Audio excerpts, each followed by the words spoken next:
Hi friends, welcome to my YouTube channel. ನಾನು ನಿಮ್ಮ ದೀಪ. ನನ್ನ ಫ್ರೆಂಡಿಗೋಸ್ಕರ ಕಾಯ್ತಿದ್ದೀನಿ. ಇಬ್ಬರು ಸೇರ್ಕೊಂಡು ಬ್ಯಾಂಕ್ ಹೋಗೋಣ ಅಂತ. ನನ್ನ ಫ್ರೆಂಡ್ ಬಂದಳು. ಬಂದಾದಮೇಲೆ ಏನೋ ಅಂತಿದ್ಲು, ಅದಕ್ಕೆ ನಾನು ಸುಮ್ಮನೆ ಆದೆ. ಅದಾದಮೇಲೆ ಇಬ್ಬರು ನಡ್ಕೊಂಡು ಹೋದ್ವಿ, ಬ್ಯಾಂಕ್ ರೀಚ್ ಆದ್ವಿ. ಬ್ಯಾಂಕಲ್ಲಿ ನೋಡಿದ್ರೆ ಒಂದೊಂದು ವಾಮಾಂತರ ಆಗಲಿ, ಇಬ್ಬರು ಕೂತ್ಕೊಂಡು ನಗ್ತಿದ್ವಿ. ಯಾಕಂದರೆ 1 ಅವರಿಂದ ನಮಗೆ ಫಾರ್ಮ್ ಫಿಲಪ್ ಮಾಡಿಕೊಡಿ 5th ಕೌಂಟ್ರಲ್ಲಿ ಅಂತ ಹೇಳಿ 1 ಅವರ್ ಆಯಿತು. ಅದಕ್ಕೆ ಇಬ್ಬರು ಮುಖ ನೋಡ್ಕೊಂಡು ಕೂತಿದ್ವಾ.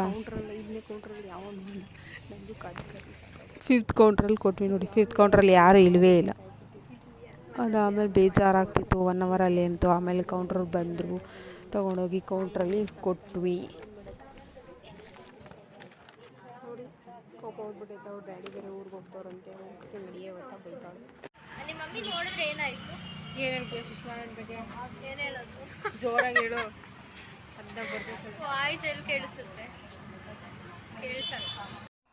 ಬಸ್ ಇತ್ತು, ಬಸ್ ಹತ್ಕೊಂಡು ಬಂದ್ವಿ. ಆಮೇಲೆ ನಮ್ಮ ಫ್ರೆಂಡ್ ಮನೆಗೆ ಹೋದ್ವಿ. ಸೀದಾ ಅಲ್ಲಿಂದ ಆಂಟಿ ನೋಡಿದ್ರು, ಹೇಗಿದೆಯಾ ಅಂತ ಕೇಳಿದ್ರು. ಚೆನ್ನಾಗಿದ್ದೀನಿ ಆಂಟಿ ಅಂತ ಅಂದ್ಬಿಟ್ಟು, ಇರಪ್ಪ ಕಾಂತಾರ ಮೂವಿ ನೋಡೋಣ ಅಂತ ಕಾಂತಾರ ಮೂವಿ ಹಾಕಿದ್ವಿ. ಕಾಂತಾರ ಮೂವಿ ನೋಡ್ತಾ ಆಂಟಿ ಅಂದರು, ಅಡುಗೆ ಮಾಡ್ತೀನಿ, ಊಟ ಮಾಡ್ಕೋಬೇಕು ಅಂತ. ಮೊಸರನ್ನ ಮತ್ತು ಸೊಪ್ಪಿನ ಸಾರು, ಪಲ್ಯ, ಮೊಟ್ಟೆ ಗುಜ್ಜು ಮಾಡಿದ್ರು. ನನ್ನ ಫೇವ್ರೇಟು. ತಿಂದ್ವಿ, ಚೆನ್ನಾಗಿ ಹೊಟ್ಟೆ ತುಂಬ ತಿಂದ್ವಿ. ಹೆಂಗಿದ್ರು ಬ್ಯಾಂಕಲ್ಲಿ ಸುಮಾರು ಹೊತ್ತು ಕಾದಿದ್ವಿ. 1 ಅವರು. ಮಧ್ಯಾಹ್ನ ಬೇರೆ ಆಗಿಬಿಟ್ಟಿತ್ತು, ಹೊಟ್ಟೆ ಬೇರೆ ತುಂಬ ಹಸಿತಿತ್ತು. ಥ್ಯಾಂಕ್ ಯು ಆಂಟಿ, ಹೊಟ್ಟೆ ತುಂಬ ಊಟ ಹಾಕಿದ್ರು. ನನಗಂತೂ ಖುಷಿ ಆಗೋಯಿತು. ಅಲ್ಲಿಂದ ಕಾಂತಾರ ಮೂವಿ ಮುಗಿಸ್ಕೊಂಡು ಊಟ ಮಾಡಿಕೊಂಡು ಇಲ್ಲಿಗೆ ನನ್ನ ವ್ಲಾಗ್ ಮುಗಿಸ್ತಾ ಇದ್ದೀನಿ. ನನ್ನ ಚಾನಲ್ ಸಬ್ಸ್ಕ್ರೈಬ್ ಮಾಡಿ. Thank you for watching.